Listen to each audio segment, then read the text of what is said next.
गए। हमारे वोटर ने हमें ये नहीं कहा कि वहां पर आप जो है खामोशी से ये बर्दाश्त करें। हम खामोशी से नहीं आएंगे जब तक हमारा क़यादत, हमारा लीडर बाहर नहीं निकलेगा। सवाल ही पैदा नहीं होता कि कोई इस कुर्सी पे इज्जत से बैठ जाए। मैं चैलेंज करता हूं, किसी गलतफहमी में ना रहे। हम यहां पर कोई मुफाहमत के लिए नहीं आए, न कोई बात करने आएंगे, और जो भी बात करेगा हम उसके खिलाफ उठेंगे।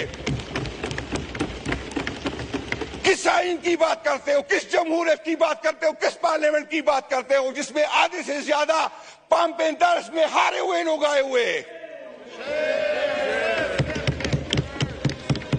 आप लोगों ने आइन के साथ जो किया, आप लोगों ने इस मुल्क के साथ जो किया, आपका एहतसाब होगा, आपसे पूछा जाएगा। और जब तक हमारा हक हमें नहीं जाएगा, कोई गलतफहमी में न रहे, किसी ईमान को हम चलने देंगे। ये